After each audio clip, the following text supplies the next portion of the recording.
Hello students, welcome in history class. Today we are going to start class 10th history chapter number 1 the rise of nationalism in Europe. Europe में राष्ट्रवाद का उदय.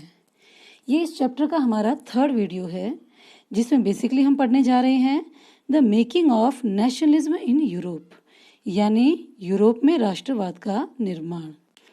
इसके अंतर्गत हम 4 points देखेंगे. सबसे पहला है कुलीन वर्ग और नया मध्यम वर्ग. सेकंड हम देखेंगे उदारवादी और राष्ट्रवाद यानी लिबरल्स और नेशनलिज्म. थर्ड वन हम देखेंगे वियना कांग्रेस 1815 और फोर्थ वन है जोसेप्पे मेत्सिनी. तो आइए हम स्टार्ट करते हैं हमारा थर्ड वीडियो. सबसे पहले हम एक जनरल इंट्रोडक्शन देखते हैं कि यूरोप में राष्ट्रवाद का निर्माण. देखिए स्टूडेंट्स, जिस तरह से आज हम देख पा रहे हैं कंट्रीज जर्मनी, स्विट्जरलैंड, इटली, इस तरह के कंट्रीज उस समय यूरोप में 18th सेंचुरी में नहीं थे. मीन्स 18th सेंचुरी में इस तरह के नेशन स्टेट्स, राष्ट्र राज्य नहीं थे जैसे कि हमें आज देखने को मिलते हैं. तो कैसे थे उस समय ये जो स्टेट्स हैं, उस समय जो पूरा यूरोप है वो बहुत सारे राजशाहियों, डचियों, कैंटनों मीन्स मुनार्की सिस्टम में और ये छोटे छोटे डचियों और कैंटन्स में बटा हुआ था. यानी ये ऑटोनोमस टेरिटरीज थे, इनकी अपने स्वायत्त क्षेत्र थे. अपने अनुसार, अपनी मनमर्जी के अनुसार ये यहाँ शासन किया करते थे. हम देखें पूर्वी और मध्य Europe, east and central Europe में, तो यहाँ ऑटोक्रेटिक जो रूलर्स हैं, ऑटोक्रेटिक मुनार्क थे और यहाँ डिफरेंट तरह के लोग रहते थे. यानी उन लोगों में कलेक्टिव आइडेंटिटी या कॉमन कल्चर जैसी कोई चीज़ नहीं थी जो उनको यूनाइटेड कर सके. वो डिफरेंट लैंग्वेजेस बोलते थे और वो डिफरेंट एथनिक ग्रुप्स में बटे हुए थे. चलिए, यानी यहाँ हमने देखा कि बेसिकली जो लोग रह रहे थे उनको आपस में जोड़ने के लिए कोई भी कलेक्टिव आइडेंटिटी या कॉमन कल्चर नहीं थी जो उनको बांध के रखे. और बहुत डिफरेंट ये लैंग्वेजेस बोलते थे, अलग अलग इनके एथनिक ग्रुप्स थे. तो आइए हम एक एग्जांपल से देखते हैं ऑस्ट्रिया हंगरी के एग्जांपल से. ऑस्ट्रिया हंगरी जो है वहाँ हैब्सबर्ग साम्राज्य था और यहाँ लैंग्वेज में भी बहुत ही डाइवर्सिटी थी. कई लैंग्वेज बोलने वाले लोग यहाँ निवास करते थे. जैसे हम देखें कि लंबार्डी और वेनेशिया जैसे क्षेत्र भी इसमें शामिल थे जहाँ इतालवी यानी इटालियन लैंग्वेज बोली जाती है. हंगरी जैसे क्षेत्र भी इसमें शामिल थे जहाँ मैग्यार लैंग्वेज बोली जाती है. ग्लेशिया जैसे क्षेत्र भी शामिल थे जहाँ पॉलिश यानी जो पोलैंड की लैंग्वेज है वो बोली जाती थी. इन 3 मेजर ग्रुप्स के अलावा वहाँ और भी लोग रहते थे. किस तरह के लोग? वो लोग जो खेती पर, एग्रीकल्चर पर डिपेंड थे, साथ ही साथ जिनकी कंडीशन अच्छी नहीं थी. तो बेसिकली बताया है कि नॉर्दर्न में, उत्तर में बहेमिया और स्लोवाक थे, कार्नियोला में स्लोवेन्स थे और साउथ यानी दक्षिण में क्रोएट्स मौजूद थे. इसी तरह से पूर्व के ट्रांसलेवेनिया में राउमैन निवास करते थे. तो ये पूरी पिक्चर से आपको ये समझ आया कि बेसिकली उस समय यूरोप के जो लोग हैं उनमें कोई भी ऐसी कॉमन चीज़ नहीं थी जो उनको यूनाइटेड कर सके, ये जो साझा सामूहिक अपनेपन की भावना का विकास कर सके. तो देखिए, ऐसी कंडीशन में राष्ट्रीय एकता को बढ़ावा देने वाली जहाँ कोई चीज़ नहीं थी, सिर्फ और सिर्फ एक चीज़ थी जो इन डिफरेंट ग्रुप्स को आपस में बांधने का काम करती थी, वो थी वहाँ के राजा के प्रति उनकी निष्ठा, राजा के प्रति उनकी लॉयल्टी. तो अब आप समझिए कि at that time 18th century में पूरे यूरोप में इस तरह से इतनी डाइवर्स सोसाइटीज़ मौजूद थी, लोग भाषा और जाति समूहों में बटे हुए थे. ऐसी कंडीशन में भी वहाँ राष्ट्रवाद का विकास होता है और राष्ट्रवाद का विकास होने के बाद वहाँ राष्ट्र, राज्य, स्टेट, नेशंस बनते हैं. नेशन स्टेट्स का निर्माण होता है जैसा हम आज देख पा रहे हैं उनको, जर्मनी, इटली और स्विट्जरलैंड. तो आइए हम कुछ सोशल ग्रुप्स देखते हैं जैसे aristocracy and new middle class. और इसके अलावा एक वर्ग और देखेंगे हम, वो है पीजेंट ग्रुप, कृषक वर्ग। तो जो एरिस्टोक्रेसी थी, जो नोबल्स थे, जो कुलीन वर्ग था, वो बेसिकली कैसा था? वो बेसिकली सोशली और एडमिनिस्ट्रेटिव यानी पॉलिटिकली क्या था, यूरोप में बहुत ज़्यादा इन्फ्लुएंस डोमिनेटिव ग्रुप था, प्रभावशाली ग्रुप था। ये समाज में इसका बहुत रुतबा था, प्रतिष्ठा थी, और साथ ही साथ राजनीति में भी इसका बहुत इसके पास ऊंचे ऊंचे पद थे, इनके पास अपनी प्रॉपर्टीज थी। ये कैसे थे? पॉपुलेशन का कितना बड़ा हिस्सा था ये, तो ये बहुत ही माइनॉरिटी यानी थोड़े से लोग थे ये। साथ ही साथ इनके पास बहुत सारे रिसोर्सेज होते थे, ये ज़मीन के मालिक होते थे, लैंडलॉर्ड्स होते थे बड़े बड़े, इनके पास बहुत ज़्यादा बड़ी बड़ी प्रॉपर्टीज़ और हवेलियाँ आदि होती थी। अभी हमने पीछे देखा कि ये इनमें बहुत सारी डाइवर्सिटीज़ थी on the basis of ethnics and languages, और अलग अलग तरीके से इनमें बहुत सारे डाइवर्जेंस थे। तो इसके बावजूद भी यूरोप के ये जो लोग हैं, ये एक कलेक्टिव लाइफस्टाइल, एक कॉमन लाइफस्टाइल से जुड़े हुए थे, साझा जीवन शैली से। इतने डिफरेंसेस होने के बाद भी इनमें जो सिमिट्री वो क्या थी? इनकी एक साझा जीवन शैली थी। और ये जो मैरिज रिलेशंस हैं, वैवाहिक संबंधों से भी आपस में जुड़े थे। साथ ही साथ ये बताया है कि एडमिनिस्ट्रेटिव वर्क्स में और वहाँ के जो हाई प्रोफाइल लोग थे, उनमें फ्रेंच लैंग्वेज का ज़्यादा ट्रेंड था, प्रचलन था। बेसिकली ये भाषा उनके द्वारा बोली जाती थी। अब हम देखते हैं पीजेंट ग्रुप, कृषक वर्ग। तो देखिए, जनसंख्या का एक बहुत बड़ा हिस्सा, जो बड़ा हिस्सा मेजॉरिटी में क्या थे? खेती करते थे। अगर हम पश्चिमी यूरोप में देखें तो यहाँ जो ज़मीन है बेसिकली उस पर रेंट पे बहुत ही स्मॉल टीनेंट्स थे, छोटे छोटे जो किसान थे, ये खेती करते थे। बट अगर हम ईस्ट एंड सेंट्रल यूरोप में देखें तो अभी भी वहाँ बड़ी बड़ी जागीरें थी, बड़े बड़े लैंडलॉर्ड्स थे, यानी जो फ्यूडल सिस्टम है, सामंती व्यवस्था, वो देखने को मिलती है। और अभी भी उस क्षेत्र में भूदास जैसी प्रथाएं मौजूद हैं, सर्फ जैसी, मीन्स वो किसान जो ज़मीन से जुड़े हुए हैं, जो वहाँ के लैंडलॉर्ड को अपनी सर्विसेज देते हैं, टैक्स पे करते हैं और चाहकर भी उसे छोड़ नहीं सकते, उन्हें भूदास कहा गया। इस तरह से ये प्रथाएं अभी भी वहाँ मौजूद थी। आइए हम देखते हैं इसी को आगे बढ़ाते हुए न्यू मिडिल क्लास, मध्यम वर्ग। आपको पता है कि 18वीं सेंचुरी में पूरे वर्ल्ड में सबसे पहले इंडस्ट्रियल रिवॉल्यूशन इंग्लैंड में शुरू हुआ। ठीक है, इंग्लैंड में 18वीं सेंचुरी में इंडस्ट्रियल रिवॉल्यूशन, औद्योगिक क्रांति, यानी वस्तुएं हाथों के स्थान पर मशीनों से बननी सबसे पहले इंग्लैंड में हुई। और उसके बाद धीरे धीरे फ्रांस और जर्मनी में ये स्प्रेड हुई, धीरे धीरे फैली। और इसका रिजल्ट क्या हुआ? एज ए रिजल्ट एक न्यू जो सोशल ग्रुप है वो एमर्ज हुआ, जिसे कहा गया मिडिल क्लास, मध्यम वर्ग। ये मध्यम वर्ग कौन थे? ये पेशेवर लोग थे, शिक्षित पेशेवर लोग थे, जिसमें डॉक्टर, इंजीनियर, टीचर, इस तरह के उद्योगपति, व्यापारी, सभी लोग इसमें शामिल थे। हम देखिए वेस्टर्न और मध्य जो सेंट्रल यूरोप है, उसमें औद्योगिक उत्पादन बढ़ रहा था, व्यापार में भी वृद्धि हो रही थी, चूंकि यहाँ इंडस्ट्रियल रिवॉल्यूशन की इन्फ्लुएंस से फ्रांस, जर्मनी और बाकी देशों में भी इसका प्रभाव पड़ रहा था। धीरे धीरे यहाँ भी इंडस्ट्रियल रिवॉल्यूशन का प्रसार हो रहा था। तो औद्योगिक उत्पादन बढ़ रहा है, व्यापार में वृद्धि हो रही है, साथ ही साथ नए नए जो सिटीज़ हैं वो डेवलप हो रहे हैं, इंडस्ट्रियल यूनिट्स बन रही हैं, और इसी के साथ कमर्शियल जो ग्रुप्स हैं उनका उदय हो रहा है। और ऐसे कमर्शियल ग्रुप्स हैं जिनका अस्तित्व किस पे टिका है? बाजार पे, यानी जो बाजार से रिलेटेड एक्टिविटीज, सर्विसेज पर डिपेंड है, वो सर्विसेज प्रोवाइड करते हैं।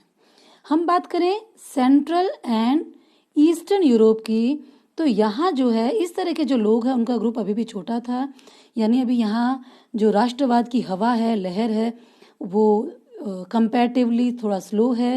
इसका प्रसार कंपैरेटिवली थोड़ा बाद में होता है। कब होता है? जब यहाँ जो कुलीन विशेषाधिकार हैं, जो नोबल्स हैं, जो एरिस्टोक्रेट ग्रुप है, जब तक वो अपने प्रिविलेजेस, विशेष अधिकारों को छोड़ नहीं देता, जब तक उनके वो समाप्त नहीं कर दिए जाते, birth rights and other privileges, तब तक यहाँ ये पॉसिबल नहीं हो सका। जब वो समाप्त किए गए उसके बाद ही यहाँ जो एजुकेटेड और लिबरल्स हैं, शिक्षित और उदारवादी, ये मध्यम वर्ग, उसमें ये राष्ट्रवाद की भावनाएं हैं, ये बढ़ती हैं और ये पॉपुलर होती हैं।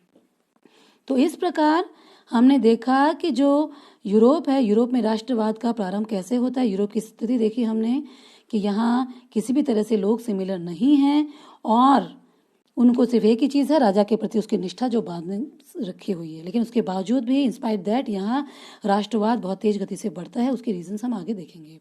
सेकंड, हमने देखा कि वहाँ की सोसाइटी जिसमें कुलीन वर्ग है, एक मध्यम वर्ग है और एक है पीसेंट्स, उनकी कंडीशन और राष्ट्रवाद का जो प्रसार है उसको देखा। आइए अब हम देखते हैं उदारवादी और राष्ट्रवाद के विचार, यानी लिबरल्स एंड नेशनलिज्म। तो आप ये समझिए कि पूरे विश्व में फ्रांसीसी क्रांति जो है, यानी पूरे विश्व में राष्ट्रवाद की पहली स्पष्ट अभिव्यक्ति means the first clear cut expression of nationalism came from French revolution 1789। तो उसके बाद पूरे विश्व में और स्पेशली यूरोप में सभी देशों के लोग नागरिक अधिकारों के लिए, समानता, स्वतंत्रता, बंधुत्व के लिए संघर्ष करने लगते हैं और लोग अपने अधिकारों के बारे में चर्चा करना, दार्शनिकों के विचार सुनना, व्याख्यान देखना, लेक्चर सुनना, ये सब आम काम जो है ये कॉमन हो जाते हैं। लोग इस दिशा में इन मूल्यों की प्राप्ति के लिए आगे आगे बढ़ते जाते हैं। तो इसी क्रम में लोगों के नई नई विचारधाराएं विकसित होती है। उसमें से एक विचारधारा है उदारवादी यानी लिबरल्स। तो जो लिबरल्स हैं बेसिकली 19th सेंचुरी में जो उदारवादी हैं वो एक नेशनल यूनिफिकेशन, राष्ट्रीय एकता के लिए वो बहुत ज़्यादा एफर्ट्स कर रहे थे, कोशिश कर रहे थे, प्रयासरत थे। अब 1 मार्क्स में क्वेश्चन आया हुआ है सीबीएसई में कि इसका ओरिजिन कहाँ से हुआ। तो उदारवादी मतलब लिबरल्स। तो लिबरल जो शब्द का ओरिजिन है वो एक लिबर, लैटिन वर्ड लिबर से हुआ जिसका अर्थ है आज़ाद। अब जो उदारवादी समूह के लोग थे वो बेसिकली कैसी उनकी सोच थी, वो कैसी सरकार चाहते थे, इकोनॉमी में क्या चेंजेस चाहते थे, तो उनको हम 1 बाय 1 देखते हैं। सबसे पहले देखिए हम पॉलिटिकल स्फीयर में यानी राजनीतिक क्षेत्र में वो क्या परिवर्तन चाहते थे। वो चाहते थे कि व्यक्ति की आज़ादी, यानी प्रत्येक व्यक्ति है वो आज़ाद हो, उस पर अननेसेसरी मोनार्की यानी राजा, चर्च, इनके बंधन ना हो। और सेकंड थिंग, कानून जो है वो सबके लिए इक्वल हो। ऐसा नहीं कि कुछ स्पेशल ग्रुप्स को स्पेशल राइट्स हो, स्पेशल कानून हो और रेस्ट ऑफ द पब्लिक के लिए कोई राइट ना हो। तो कानून के समक्ष सभी बराबर हो, यानी सबके लिए एक जैसे समान कानून हो। अब देखिए उन्हें सरकार कैसी चाहिए। सरकार कैसी चाहिए? सबकी सहमति से बनने वाली सरकार चाहिए। सबकी सहमति से सरकार बननी है। साथ ही साथ ऐसी सरकार चाहिए जो संसदीय प्रतिनिधि सरकार हो, यानी प्रतिनिधि चुने जाएं जो संसदीय व्यवस्था के तहत, पार्लियामेंट्री सिस्टम के तहत रूल करें। और कैसे करें? Under the constitution. एक कॉन्स्टिट्यूशन हो जिसको फॉलो करते हुए रिप्रेजेंटेटिव जो हैं वो पार्लियामेंट्री सिस्टम के तहत रूल करें। तो आप यहाँ एक बात ध्यान रखिए कि प्रतिनिधियों का चुनाव सभी लोग नहीं कर रहे हैं, समाज के कुछ सेलेक्टिव लोग कर रहे हैं। उस समय यूनिवर्सल एडल्ट फ्रेंचाइज जो है, सार्वभौमिक वयस्क मताधिकार, universal suffrage, it's not a common factor. उस समय ये कॉमन बात नहीं थी सार्वभौमिक वयस्क मताधिकार की, सभी लोगों को वोट का अधिकार मिले। क्यों? अभी तो ये शुरुआत थी, इसको हम आगे पढ़ेंगे। तो देखिए और ये क्या चाहते थे और इनके थॉट्स कैसे थे। ये चाहते थे कि जो स्पेशल राइट्स हैं, विशेषाधिकार, उनको एबॉलिश कर दिया जाए। हमने पढ़ा क्लास 9th में एस्टेट जनरल्स समाज, जो फ्रांस का समाज था वो 3 एस्टेट्स में बटा हुआ था। अपर जो 2 स्टेट्स थे उनको समाज में उनकी पोजीशन भी तय थी, first and second, nobles and clergies को, एंड सेकंड उनको स्पेशल राइट्स प्राप्त थे क्योंकि स्पेसिफिक वर्ग में उनका जन्म होता था। तो जो बर्थ राइट्स हैं ये सब एबॉलिश करने पे, इनको समाप्त करने पर इनका जोर था कि समाज में सभी को इक्वल राइट्स मिलने ही चाहिए। इससे रिलेटेड मैंने वीडियो बना के डाला हुआ है 9th क्लास का, अगर आप इसको देखना चाहते हैं तो आप देख सकते हैं। साथ ही साथ नेक्स्ट है प्राइवेट प्रॉपर्टी, निजी संपत्ति। इनका क्या मानना था कि निजी संपत्ति है उसको सिक्योर करने का भी राइट होना चाहिए, यानी जो हमारी प्राइवेट प्रॉपर्टी है उस पर हमारा कानूनी अधिकार हो।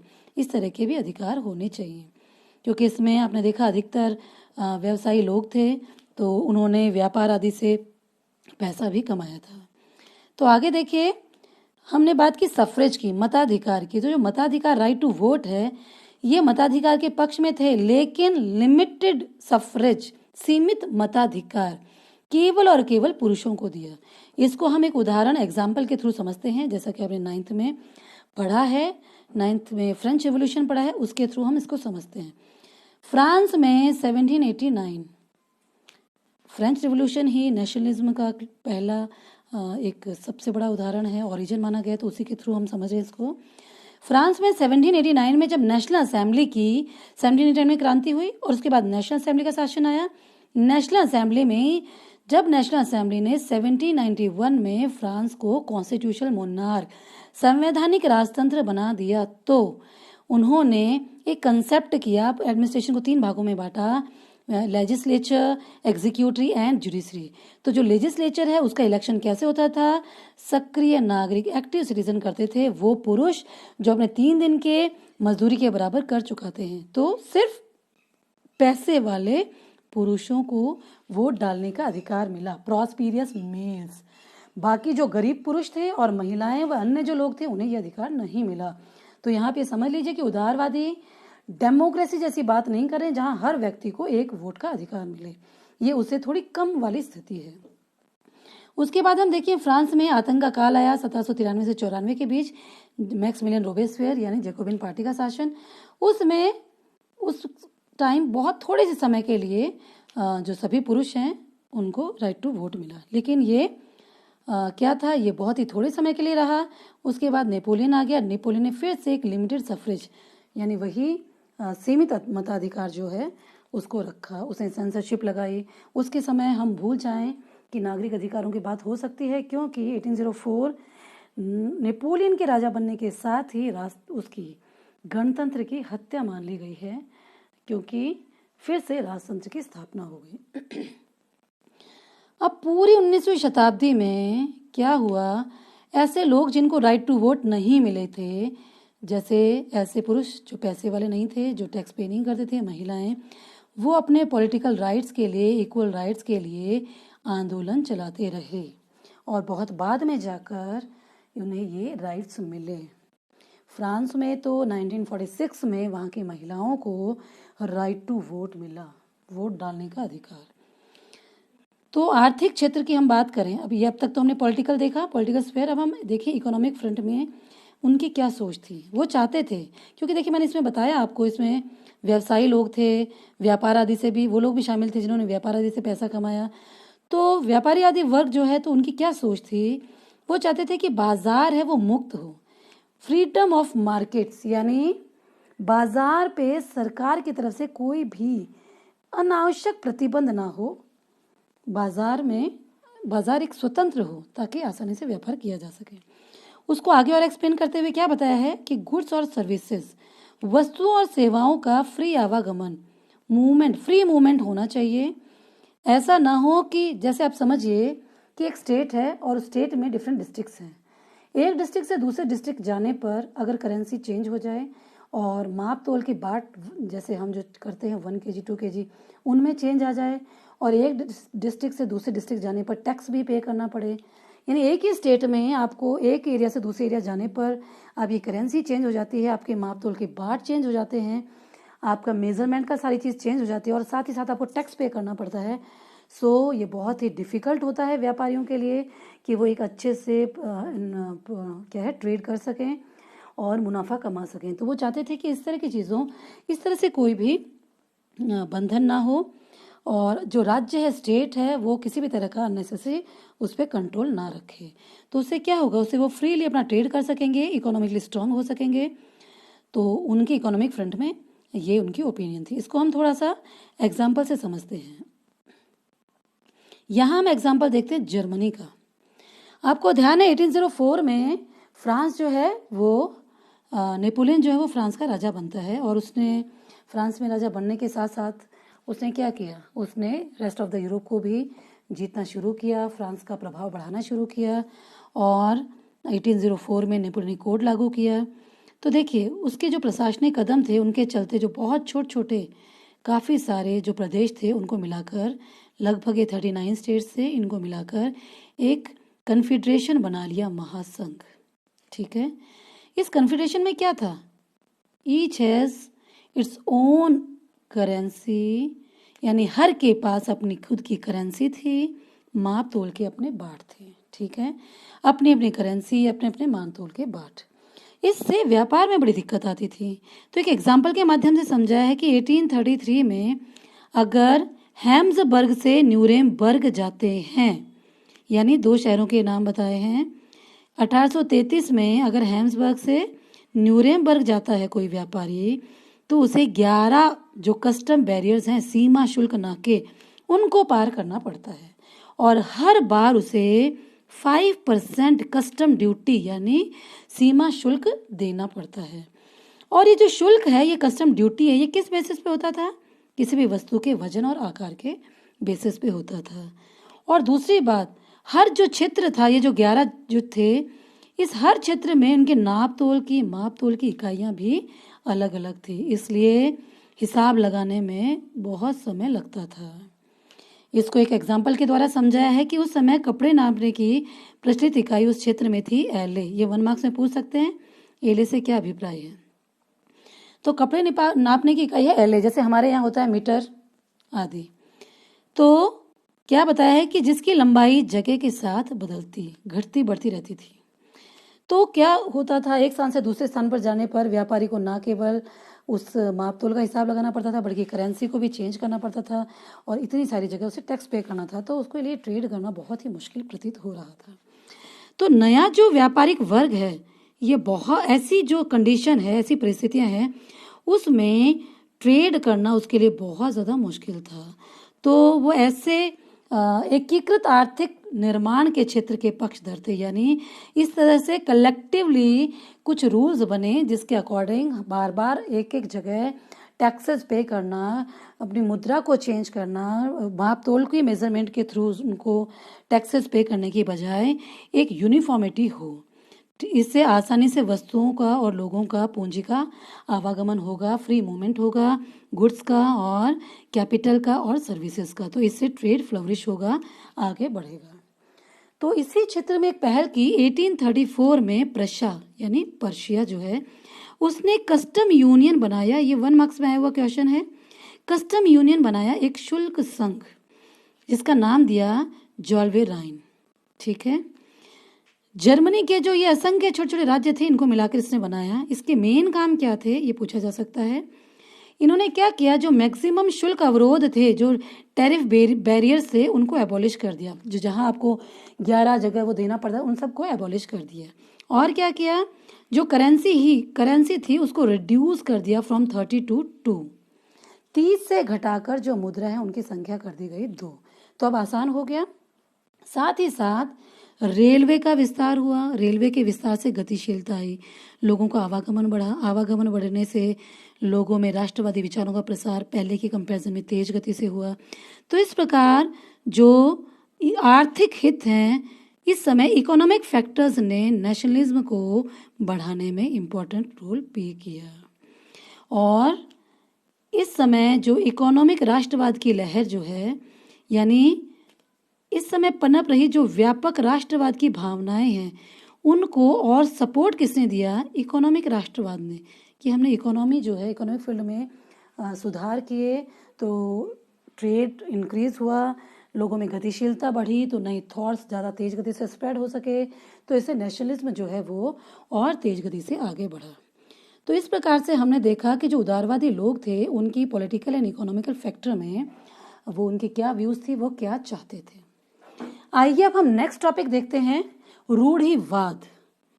और इसके बाद हम देखेंगे नेक्स्ट 1850 में वियना कांग्रेस।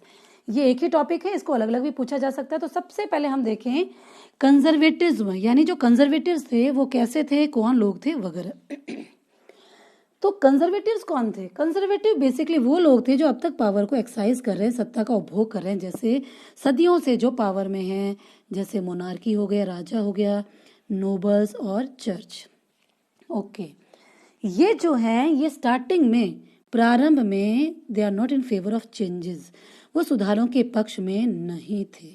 ठीक है, लेकिन बाद में वो सुधारों के पक्ष में हुए लेटर ऑन। क्यों? नेपोलियन के सुधारों से प्रेरित होकर उन्होंने देखा कि 1804 में नेपोलियन फ्रांस का राजा बन गया और उसने 1804 में क्या किया, नेपोलियनिक कोड लागू किया और बहुत अच्छे से उसने शासन किया, लोगों ने भी इसको सपोर्ट किया। वो अलग बात है कि बाद में जाके वो धीरे धीरे उसकी निरंकुशता लोगों के सामने आती चली गई। नेपोलियन के लिए बहुत मुश्किल था फ्रांस में मोनार्क को रिस्टोर करना। क्यों? क्योंकि फ्रांस में 1789 से लेकर 1804 तक क्रांति के जो मूल्य है वही स्प्रेड हो रहे थे, लोग उन्हीं के लिए प्रयासरत थे। इवन जब नेपोलियन भी राजा बना तो नेबरिंग जो कंट्रीज हैं उनको यही मैसेज मिला कि नेपोलियन जो है वो एक स्वतंत्रता का तोहफा लेके आया है, फ्रांसीसी क्रांति के जो वैल्यूज है उनको स्प्रेड कर रहा है। वो बाद में समझे कि ये तो एक हमलावर है, ये एक राजशाही व्यवस्था का प्रतिनिधित्व कर रहा है।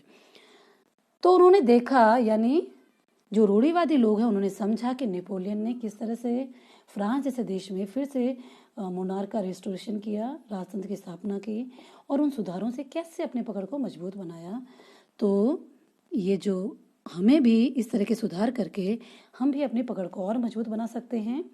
और जो इस समय राष्ट्रवादी जो लहर चल रही है जिसमें पब्लिक अवेयर हो रही है, जिससे हमें अपनी सत्ता खोने का डर है, हम उन पे अच्छी पकड़ स्थापित कर सकते हैं, अपनी स्थिति को मजबूत बनाए रख सकते हैं। इसलिए वो नेपोलियन के सुधारों से मोटिवेट होकर उन्होंने सोचा कि ठीक है, ग्रेजुअली वो चेंजेस के पक्ष में हुए। दूसरी चीज है कि वो रैपिड चेंजेस के अगेंस्ट थे, तेज बदलावों की बजाय यानी तेज स्पीड से चेंजेस नहीं चाहिए, दे प्रेफर ग्रेजुअल चेंजेस, क्रमिक धीरे धीरे विकास को उन्होंने प्रेफरेंस दी। ठीक है, एकदम से नहीं, धीरे धीरे चेंजेस करना। और वो क्या चाहते थे कि परंपरागत संस्थाएं, जो ट्रेडिशनल इंस्टीट्यूशंस हैं, जैसे जो पहले से चले आ रहे हैं, जिस तरह से मोनार्की है, चर्च है, सोशल जो हायरार्की है, प्रॉपर्टी के राइट्स हैं और सोशल जो अदर नॉर्म्स हैं, वो सारी चीज़ें एज इट इज़ रहें। उनको साथ में रखते हुए, यानी अतीत को साथ रखते हुए चेंजेस किए जाएं। यानी कुल मिला के इनकी पावर में कोई अंतर नहीं आना चाहिए। और इन चेंजेस के माध्यम से अपने आप को स्ट्रांग बनाकर पब्लिक को कंट्रोल करना चाहते थे। नेपोलियन के जो सुधार हैं उनसे इन्होंने समझा, क्या समझा कि आधुनिक राजतंत्र जो है उसकी परंपराओं को, आधुनिक राजतंत्र जैसी मॉडर्न जो मोनार्की है, ऐसी जो संस्थाएं हैं, इंस्टीट्यूशंस हैं, उनको और अधिक मजबूत बनाया जा सकता है रिफॉर्मेशन करके। कैसे? ये इन्होंने समझा कि इससे मॉडर्न जो आर्मी है, आधुनिक सेना बनाई जा सकती है, कुशल नौकरशाही, अर्थव्यवस्था को बिल्कुल गतिशील रखा जा सकता है। साथ ही साथ जो ये प्राचीन सिस्टम है, फ्यूडल सिस्टम और सर्फडम वाला यानी भूदासत्व, इनको भी समाप्त करना जरूरी है ताकि उनका एक छत्र राज स्थापित हो सके, ताकि उनकी सेना, उनकी नौकरशाही अपडेट रह सके और निरंकुश शासक जो है वो और ज़्यादा शक्तिशाली बन सकें, ताकि फ्यूचर में पब्लिक उनके खिलाफ अगर कुछ भी करती है तो वो उसके लिए मेंटली प्रिपेयर रहें, वो उसको सक्सेसफुल ना होने दें और उनके जो सदियों से चली आ रही पावर है उसका उपभोग करते रहें। तो इस प्रकार रूढ़िवादी लोग कौन थे? रूढ़िवादी लोग वो थे जिनके जो अभी तक सत्ता को उपभोग कर रहे हैं और जो नए फ्रांसीसी क्रांति के जो विचार हैं उनके स्प्रेड होने से टेंशन में हैं, जो पहले चेंजेस नहीं करने के पक्ष में थे, बट उन्होंने देखा कि नेपोलियन ने चेंजेस करके अपनी स्थिति को और बेहतर किया, तो हमें भी कुछ चेंजेस को फॉलो करते हुए ग्रेजुअली उनको चेंजेस करना चाहिए हमें, और हमारे जो ट्रेडिशनल इंस्टीट्यूशंस हैं उनको मेंटेन रखते हुए करना चाहिए। इस तरीके से हम अपनी स्थिति को अच्छा बना पाएंगे और पब्लिक को इजीली कंट्रोल कर पाएंगे। अब देखिए, हम बात कर रहे हैं नेपोलियन के बारे में। अब हम नेपोलियन वियना कांग्रेस के बारे में पढ़ने जा रहे हैं। उससे पहले हम थोड़ा देखें नेपोलियन के बारे में। आपने देखा कि 1804 में नेपोलियन है वो फ्रांस का राजा बनता है और इसके साथ ही फ्रांस में गणतंत्र का अंत हो जाता है, गणतंत्र की हत्या हो जाती है। ओके, अब राजा बनने के बाद नेपोलियन ने अपनी कुशलता से, अपने साहस से पूरे यूरोप को जीतना शुरू किया और क्या किया, धीरे धीरे पूरे यूरोप के जो देश थे, शक्तियाँ थी, उनके लिए एक चुनौती बन गया। और चुनौती बन गया तो बाकी सब देश चिंता में आ गए, टेंशन में आ गए और उन्होंने कलेक्टिवली जो क्या है, ये नेपोलियन है, इसके अगेंस्ट एक संघ बनाया और इसको परास्त किया, इसको हराया, इसको युद्ध किया। तो उसी के बारे में हम देखने जा रहे हैं। वाटरलू का युद्ध 18 जून 1815 में किया गया और ये नेपोलियन का लास्ट वॉर था। इसमें जो शामिल देश थे, एक तरफ तो था फ्रांस और दूसरी तरफ ये देश थे ब्रिटेन, रूस, प्रशा और ऑस्ट्रिया, ये सारे देश थे। इसमें रिजल्ट क्या हुआ, नेपोलियन की हार हुई और नेपोलियन को सेंट हेलेना द्वीप पे कैद कर दिया गया। सेंट हेलेना द्वीप आप देख सकते हैं, आपको ये दिखाई दे रहा है अफ्रीका, और अफ्रीका के पास ये आपको ऐसा आकार में दिख रहा है अटलांटिक महासागर, और अटलांटिक महासागर के दक्षिण में ये सेंट हेलेना द्वीप आपको दिख रहा है, एकदम निर्जन द्वीप पर उसे निर्वासित कर दिया गया, कैद किया गया। और ये इसी की हेलेना द्वीप की एक फ़ोटो है जहाँ 1821 में एट द एज ऑफ 52 उसकी मृत्यु हो गई। किसके? नेपोलियन की। देखिए, सम्राट बनने के बाद जो नेपोलियन है उससे बहुत सारे युद्ध लड़े, ठीक है। उसका ये था कि वो पूरे यूरोप में फ्रांस को बिल्कुल सबसे बड़ी पावर बना दे, तो उसने बहुत सारे युद्ध लड़े और इस तरह से उसने अंतर्राष्ट्रीय राजनीति में फ्रांस की स्थिति बहुत ही सुदृढ़ कर दी, इवन हम कहें इंग्लैंड के समक्ष ला खड़ा कर दिया। इसके विजय अभियानों से जो बाकी यूरोपीय शक्तियां थी वो घबरा गई थी और इन विजय अभियानों ने यूरोप के मानचित्र को ही चेंज करके रख दिया था। अब वाटरलू का युद्ध, इन शक्तियों ने कलेक्टिवली एक तरफ इकट्ठा होकर इसको चुनौती दी, किसको? नेपोलियन को, ताकि ये भविष्य में इनके लिए खतरा ना बन सके और फाइनली ये जीत गए। तो जो वाटरलू के विजेता थे ये क्रांति के विरोधी थे, ये नहीं चाहते थे कि फ्रांसीसी क्रांति जो है उसके मूल्यों का प्रसार हो, उसकी जो वैल्यूज़ हैं, समानता, स्वतंत्रता, बंधुत्व, लिबर्टी, इक्वलिटी एंड फ्रेटर्निटी, वो स्प्रेड हो। नेपोलियन के काल में भी कहीं ना कहीं जो राष्ट्रवादी भावनाएं हैं वो स्प्रेड हो रही थी, तो वो क्रांति के विरोधी थे। अतः नेपोलियन की जो विजय थी उनसे जो भी पॉलिटिकल प्रॉब्लम्स शुरू हुई या जो भी चेंजेस आए जो इनके लिए पॉजिटिव नहीं थे इन पावर्स के लिए, ये उनका समाधान सॉल्यूशन निकालना चाहते थे। इसलिए इन्होंने वियना में, ऑस्ट्रिया की कैपिटल है ये वियना, वहाँ इन्होंने कांग्रेस को ऑर्गेनाइज किया जिसे कहा गया वियना कांग्रेस।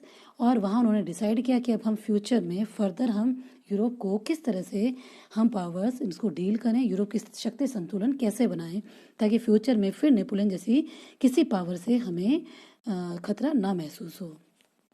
तो नेपोलियन को परास्त करने में, हराने में सबसे मेन रोल था ऑस्ट्रिया का जो चांसलर था ड्यूक मेटरनिक, हम आगे पढ़ेंगे इसको, इसका सबसे बड़ा हाथ था। और ये बताया कि नेपोलियन के पतन के बाद यूरोप के इतिहासकार जो हैं वो कहते हैं कि यूरोप में 1815 से 48 के बीच का जो काल है वो क्या कहा गया है? मेटरनिक का युग कहा गया। मेटरनिक रूढ़िवादी जो सरकारें हैं, शक्तियां हैं, उसको रिप्रेजेंट करता है बहुत भली भांति। मेटरनिक कौन था? मैं आपको बता चुकी हूँ, ये ऑस्ट्रिया का चांसलर था ड्यूक मेटरनिक, और ये बहुत ही घोर प्रतिक्रियावादी व्यक्ति था, यानी ये जो चेंजेस के बिल्कुल पक्ष में नहीं था। ये चाहता था कि जो रूढ़िवादी सिस्टम है, मोनार्क है, ये एज इट इज बना रहे। तो इन सब सिचुएशंस के चलते आगे हम देखेंगे, इस चैप्टर में आगे स्टडी करेंगे कि 1830 to 48 में बहुत सारे देशों में क्रांतियां हुई, जिसके भी बहुत ही डिफरेंट रिजल्ट्स हमें देखने को मिलते हैं, जिनको हम आगे स्टडी करेंगे। तो आइए हम देखते हैं अब एक नेक्स्ट और important topic, Vienna Congress. Vienna Congress के मोटो क्या थे, कहाँ हुई, कैसे कैसे। तो आइए हम देखते हैं वियना कांग्रेस। वियना कांग्रेस 1815 में ऑर्गेनाइज हुई, यानी हम पढ़ चुके हैं 1815 में वाटरलू के युद्ध में नेपोलियन को हरा दिया। और हराने के बाद यूरोप की जो हराने वाली शक्तियां जो थी वो कौन सी शक्तियां थी? रूढ़िवादी ताकतें, कंजर्वेटिव जो पावर्स थी वो नहीं चाहती थी कि कोई परिवर्तन आए यूरोप में या फ्रांसीसी क्रांति के आइडिया स्प्रेड हो, ठीक। तो रूढ़िवादी सरकारों द्वारा 1815 में ये समझौता तैयार किया गया और ये जो स्थान था मैंने आप बता चुकी हूँ आपको, ऑस्ट्रिया की कैपिटल वियना में था। इसकी होस्टिंग किसने की? मेजबान था ऑस्ट्रिया का जो चांसलर था ड्यूक मेटरनिक, ये उसका होस्ट कर रहा था उसको। इसमें जो देश शामिल थे बेसिकली, ये भी 1 मार्क्स में पूछा जा सकता है, ब्रिटेन था, रूस, प्रशिया और ऑस्ट्रिया। इनके रिप्रेजेंटेटिव्स ने इसमें पार्टिसिपेट किया, जैसे ब्रिटेन के विदेश मंत्री थे लॉर्ड कैसलरे, रूस के थे जार अलेक्जेंडर फर्स्ट, प्रशिया के फेडरिक विलियम थर्ड और ऑस्ट्रिया के तो आपको पता है ड्यूक मेटरनिक। इसके वियना कांग्रेस का उद्देश्य क्या था बेसिकली, किस लिए ये ऑर्गेनाइज की गई? तो वैसे हम पहले थोड़ा डिस्कस कर चुके हैं, फिर भी मैं आपको बता दूं। इसका उद्देश्य था यूरोप के लिए एक समझौता तैयार करना कि फ्यूचर में नेपोलियन जैसी किसी पावर को फिर से इन्हें फेस ना करना पड़े। दूसरा, नेपोलियन ने अपने नेपोलियनिक वॉर जिसने पूरे यूरोप में लड़े, उसने पूरे यूरोप के सिस्टम को डिस्टर्ब करके रख दिया।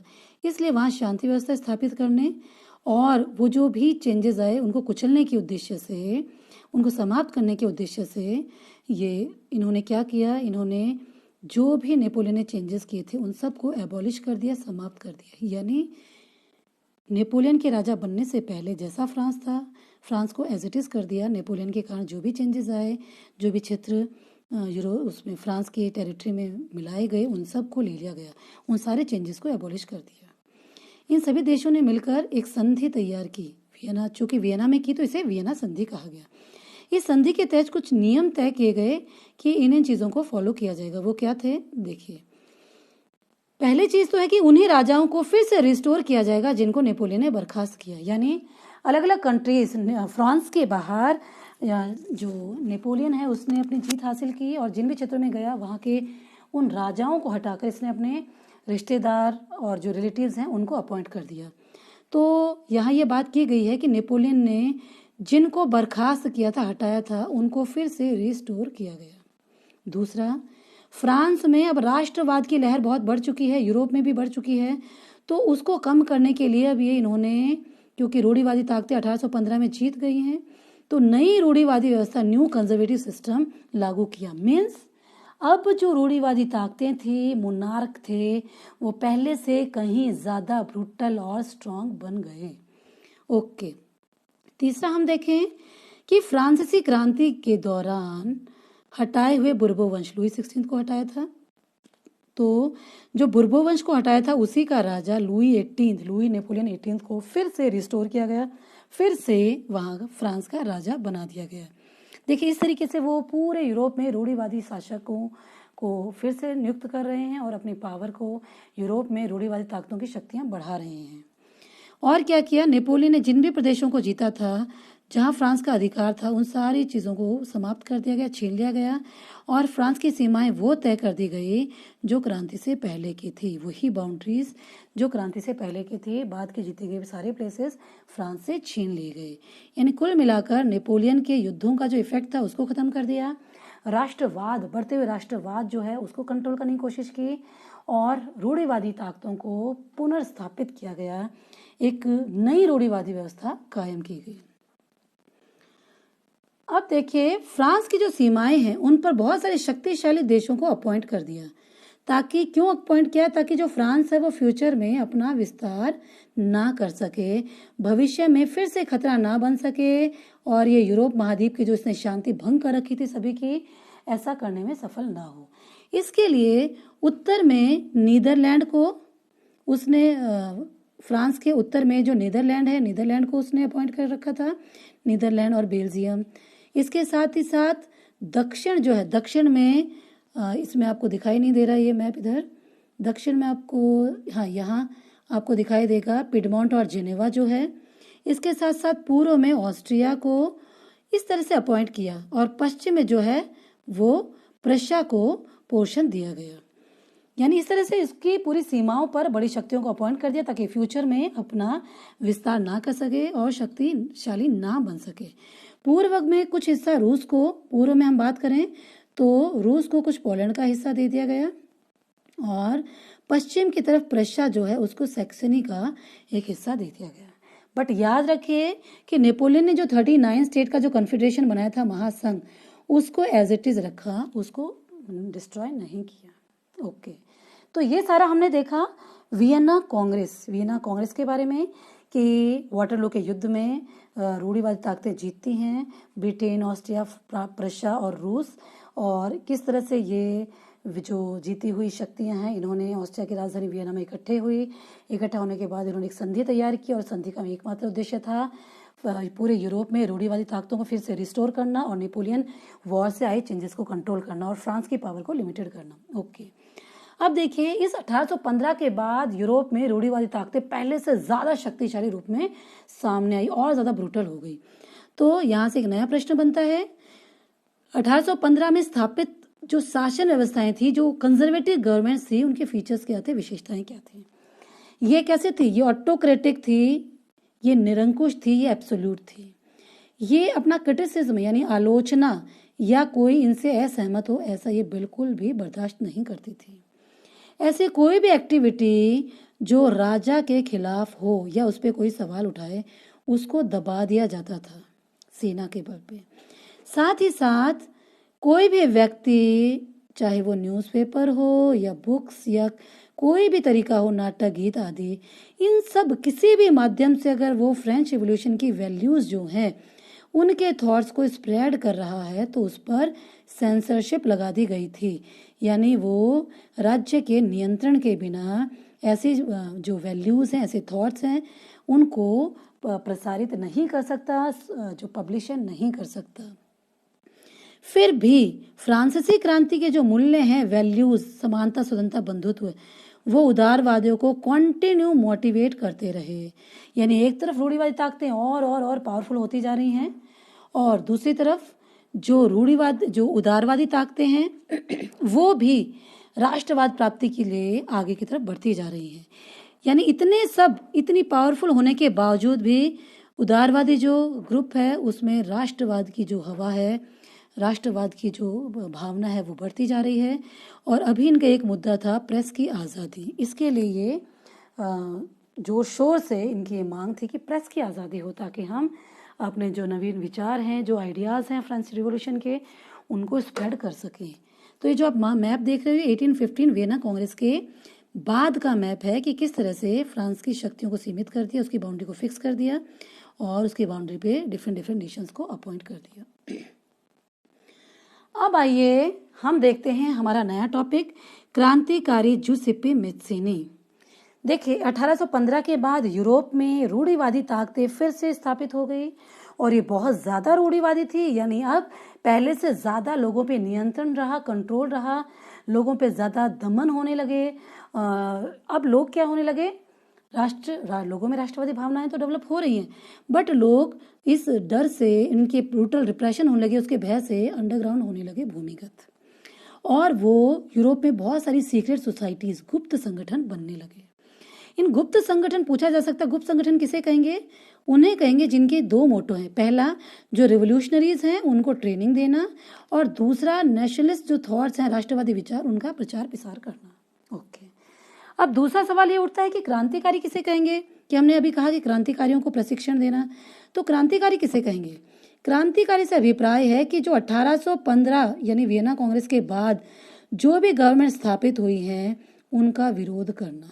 यानी चूंकि वो रूढ़िवादी हैं, वो राष्ट्रवाद के प्रसार को रोक रही हैं, तो उनका विरोध करने वाला व्यक्ति है क्रांतिकारी। और दूसरा, जो स्वतंत्रता और समानता, बंधुत्व, यानी इस तरह के जो विचार हैं, इस तरह के जो मूल्य हैं, उनको प्राप्त करने के लिए कॉन्टिन्यूस स्ट्रगल कर रहा है, कॉन्टिन्यूस संघर्ष कर रहा है, वो क्रांतिकारी कहलाएगा। तो ये जो क्रांतिकारी थे, ये राष्ट्र राज्यों का निर्माण, यानी जो नेशन स्टेट्स हैं उनका निर्माण करवाने के लिए, उनके निर्माण के लिए प्रयासरत थे, आज़ादी के लिए संघर्ष कर रहे थे। और देखिए इन्हीं में से एक प्रसिद्ध, यानी राष्ट्रवादी जो रूढ़िवादी ताकतें उनके इतने स्ट्रांग होने के बावजूद भी राष्ट्रवादी भावनाओं का प्रसार हो रहा है, गुप्त संगठन बन रहे हैं, क्रांतिकारी संगठन बन रहे हैं, और क्रांतिकारी भी उभर के सामने आ रहे हैं। इनमें एक सबसे प्रसिद्ध क्रांतिकारी हैं जूसेप्पे मैज़िनी। जूसेप्पे मैज़िनी जो है, इन पर अलग से क्वेश्चन बनता है, शॉर्ट नोट। ये इटली के एक प्रसिद्ध क्रांतिकारी थे। इनका जो जन्म है जिनेवा में 1807 में हुआ। ये कार्बोनरी नामक एक सीक्रेट सोसाइटी के सदस्य भी रहे। एट द एज ऑफ 24 उन्हें एग्जाइल पर भेज दिया गया, क्योंकि लिंगुरिया यानी निष्कासन पे बहिष्कृत कर दिया गया, क्योंकि लिंगुरिया की क्रांति में ये शामिल थे, उसमें इन्होंने पार्टिसिपेट किया। और इन्होंने कुछ सीक्रेट सोसाइटीज की भी स्थापना की। ये देखिए आप फोटो देख पा रहे हैं, जूसेप्पे मैज़िनी जो है, इटली के एकीकरण का सर्वप्रथम प्रयास इन्होंने ही किया, जो दुर्भाग्यवश असफल रहा। तो देखिए इन्होंने कुछ सीक्रेट सोसाइटीज बनाई, जैसे यंग इटली और यंग यूरोप। ये मार्सेई में और ये बर्न में। ये 1 मार्क्स के क्वेश्चन बनते हैं दोनों में। और ये जो है, ये इतनी पॉपुलर हुई कि यूरोप के बाकी जो देश हैं उनके लोग भी इसके मेंबर्स बनने लगे, जैसे पोलैंड, इटली, फ्रांस, जर्मनी आदि। अब देखिए कि जूसेप्पे मैज़िनी जो है वो इतना पॉपुलर क्यों हुआ? उसकी जो सीक्रेट सोसाइटीज थी उनका वो पूरे यूरोप में पॉपुलर हुई, उस यूरोपियन कंट्रीज के पीपल जो उसके मेंबर्स बनने लगे। तो ऐसा क्या थॉट दिया इसने? इसके राष्ट्रवादी विचार बहुत ज़्यादा लोगों में पॉपुलर रहे। इन्होंने एक तर्क दिया। क्या तर्क दिया? एक सिद्धांत दिया, एक मॉडल प्रस्तुत किया। इन्होंने कहा कि ईश्वर की मर्जी के अनुसार, यानी अकॉर्डिंग टू द गॉड, जो राष्ट्र है, नेशन, वो ही मनुष्य की प्राकृतिक इकाई है। यानी एज ए ह्यूमन बीइंग हमारे एक नेचुरल यूनिट क्या है? राष्ट्र है। यानी मनुष्य का अस्तित्व उसके राष्ट्र के बिना नहीं है, राष्ट्र होना अनिवार्य है। इसलिए जो इटली है वो ज़्यादा समय तक टुकड़ों में, पैचेस में नहीं रह सकता। इटली को भी जोड़कर एक एकीकृत गणतंत्र यानी एक यूनिफाई करके इसे रिपब्लिक बनाना चाहिए, हमें प्रयास करना चाहिए। और ये जो यूनिफिकेशन है इटली का, यही इटली के मुक्ति का आधार बनेगा। जो हमें राइट्स चाहिए वो हमें तभी मिल पाएंगे जब हम इटली का यूनिफिकेशन कर पाएंगे, तभी हम सिटीजन राइट्स और इस यहाँ रिपब्लिक यानी गणतंत्र की स्थापना कर पाएंगे। तो इस तरह से ये जूसेपी मैत्सनी के थॉट बहुत ही प्रभावशाली रहे। इसका मॉडल लोगों को पसंद आया और लोगों ने इसके जो सीक्रेट सोसाइटीज थे उनके मेंबर्स भी बनते चले गए। प्रभाव क्या हुआ, अभी मैंने बताया कि इसका मॉडल जो है वो बहुत ही पॉपुलर रहा और उसी के देखा देखी पूरे यूरोप के विभिन्न देश जो हैं, स्विट्जरलैंड, पोलैंड, जर्मनी, इनमें भी सीक्रेट सोसाइटीज बनने लगी। मैत्सिनी के ये जो राजतंत्र विरोधी, राजतंत्र मतलब अगेंस्ट द मोनार्की या कंजर्वेटिव गवर्नमेंट्स जो थॉट्स थे, और प्रजातांत्रिक गणतंत्र यानी मैत्सिनी के ऐसे थॉट जिसमें वो प्रजातांत्रिक गणतंत्र बनाने की बात करता था, डेमोक्रेटिक रिपब्लिक, और जिसमें वो मोनार्क का विरोध कर रहा है, ये बहुत ज़्यादा पॉपुलर रहे। और इन थॉट से जो कंजर्वेटिव जो गवर्नमेंट है जो 1815 में बनी आफ्टर वियना कांग्रेस, वो बहुत बहुत ज़्यादा टेंशन में आ गई। चूँकि मैंने आपको बताया कि 1815 के बाद का जो काल है इतिहास का, उसे मेटरनिक का युग भी कहते हैं, ये थोड़ा प्रभावशाली रहा और ये परिवर्तन का पक्षधर नहीं था। तो मेटरनिक ने मैत्सिनी के बारे में एक बड़ा फेमस स्टेटमेंट कहा है जो अक्सर 1 मार्क्स के क्वेश्चंस में पूछ लिया जाता है। मेटरनिक ने कहा मैत्सिनी के लिए कि मैत्सिनी जो है वो हमारी सोशल सिस्टम, सामाजिक व्यवस्था का सबसे खतरनाक शत्रु है, ये हमारा सबसे बड़ा एनिमी है। यानी अगर इसको नहीं रोका गया तो ये जो नेशनलिस्ट थॉट्स हैं वो बहुत तेज गति से स्प्रेड होंगे और वो हमारी जो मोनार्क सिस्टम है यानी जो ये कंजर्वेटिव गवर्नमेंट्स हैं या जो पास्ट से चले आ रहे ट्रेडिशनल इंस्टीट्यूशंस हैं लाइक मोनार्की एंड चर्च, उनके लिए बहुत ही नुकसानदायक रहेगा। यानी क्रांति, ये जो फ्रांसीसी क्रांति है, इनके वैल्यूज़ को बहुत तेज गति से स्प्रेड हो रहे हैं इसके प्रभाव से, इसलिए ये हमारे लिए बहुत ही हमारी सामाजिक व्यवस्था के लिए बहुत ही खतरनाक शत्रु है। तो इस प्रकार आज हमने देखा कि जो यूरोप है उसमें राष्ट्रवाद का निर्माण कैसे होता है। सबसे पहले हमने ये देखा कि यूरोप में 18वीं शताब्दी में इस तरह के राष्ट्र राज्य नहीं थे जैसे कि वर्तमान में है। लोग भाषा, जाति के आधार पर बटे हुए थे। सिर्फ एक ही चीज़ थी, राजा के प्रति निष्ठा जो उनको बांधे हुई थी। सेकेंड चीज़ हम बात करें तो हमने यूरोप में देखा कुलीन वर्ग, मध्यम वर्ग, किस तरह से वहाँ एक माइनॉरिटी ग्रुप था। कुलीन जो लोग थे, जो एरिस्टोक्रेट पीपल थे, वो बहुत थोड़े से थे लेकिन अच्छे खासे रिसोर्सेज थे, सोसाइटी में उनकी खूब अच्छी रेपो थी और एडमिनिस्ट्रेशन में भी उनका अच्छी पहुँच थी। साथ ही साथ वो इकोनॉमिक दृष्टि से भी बहुत ही रिच थे। दूसरी तरफ जो पीजेंट्स थे, पीजेंट्स की स्थिति खराब थी, वो बहुत ज़्यादा संख्या में थे और अभी भी कहीं कहीं भूदासत और सर्फडम जो है उस तरह के कंसेप्ट मौजूद थे। और इसके साथ हम देखते हैं मध्यम वर्ग, यानी 18th सेंचुरी में इंग्लैंड में इंडस्ट्रियल रिवोल्यूशन आ जाता है और उसके प्रभाव से धीरे धीरे क्या होता है, फ्रांसीसी क्रांति के आइडियाज़ भी स्प्रेड होते हैं और इसके प्रभाव से, औद्योगिक क्रांति के प्रभाव से धीरे धीरे समाज में एक नया वर्ग का उदय होता है जो इस तरह के फैक्ट्रीज और उत्पादन कार्यों में अपनी सेवाएं देता है। इसे कहा गया मध्यम वर्ग। और धीरे धीरे जो मध्यम वर्ग है शिक्षित भी है, इसने थोड़े ठीक पैसे भी कमाए हैं व्यापार आदि में, इसमें नए विचारों का, राष्ट्रवादी विचारों का प्रसार होता है। देन उसके बाद हम देखते हैं कि एक ऐसा ग्रुप उदारवादी, उदारवादी के क्या थॉट है, लैटिन वर्ड लिबर से इसकी उत्पत्ति होती है, पॉलिटिकली ये क्या चाहते हैं, इकोनॉमिकली इनकी क्या राय है। उसके बाद हम देखते हैं कि उदारवादी हमने देख लिया। एक दूसरा जो ग्रुप है वो है रूढ़िवादी यानी कंजर्वेटिव्स में। उसमें वो लोग शामिल हैं जो सदियों से पावर को एक्सरसाइज कर रहे, सत्ता को भोग करे, जो नहीं चाहते उनसे पावर छीनी जाए। और ये लोग बिल्कुल पसंद नहीं करते कि इनके ऊपर कोई प्रश्न चिन्ह लगाए और ये लोग इस बात के भी अगेंस्ट है कि फ्रेंच रेवोल्यूशन के आइडियाज़ को कोई स्प्रेड करे। मीन्स ये अपनी सत्ता को चुनौती बिल्कुल भी पसंद नहीं करते। और यही वो पावर्स है जिन्होंने नेपोलियन के खिलाफ कॉन्फेडरेशन बनाया, एक संगठन किया और नेपोलियन को वाटरलू के युद्ध में हरा दिया। और उसके बाद इन्होंने वियना कांग्रेस की और वियना कांग्रेस के माध्यम से इन्होंने पूरे यूरोप में रूढ़िवादी ताकतों को फिर से रिस्टोर कर दिया। और अब इतना ज़्यादा ये स्ट्रांग बन गई थी, इतना ज़्यादा ये दमन करने लगी थी कि ऐसा लग रहा था कि राष्ट्रवाद का गला घुट गया है। लेकिन इसके बावजूद भी राष्ट्रवादी जो भावनाएं हैं वो बलवती होती गई। लोगों ने भूमिगत यानी अंडरग्राउंड जो सीक्रेट सोसाइटीज़ हैं वो बनानी शुरू कर दी और क्रांतिकारी, प्रसिद्ध क्रांतिकारी हुए जिन्होंने लोगों को मोटिवेट किया। और उसमें सबसे मेन है जूसेप्पे मैत्सिनी, इटली के, जिन्होंने इटली के यूनिफिकेशन का सर्वप्रथम प्रयास किया, जो बहुत ज़्यादा पॉपुलर रहे और जिनसे मेटरनिख जैसे लोग भी चिंतित हो चुके थे, चुनौती मानते थे, और इसके बारे में उन्होंने स्टेटमेंट दिया कि हमारी सामाजिक व्यवस्था के लिए एक बहुत ही बड़ा शत्रु है, खतरनाक शत्रु है। तो स्टूडेंट्स, इस तरह से आज हमने इस थर्ड वीडियो में इस चैप्टर का एक थर्ड बड़ा टॉपिक देखा, यूरोप में राष्ट्रवाद का निर्माण। एंड आई होप कि आपको ये समझ आया होगा अच्छे से, आपने इसको एंजॉय किया होगा। और अगर आपको कहीं कुछ दिक्कत लगती है, आप कमेंट करके पूछ सकते हैं। साथ ही साथ आप इस वीडियो को, चूँकि बड़ा है, इसको 2-3 बार देखिए ताकि आपको कंसेप्ट क्लियर हो। See you soon with next video. Thank you for watching.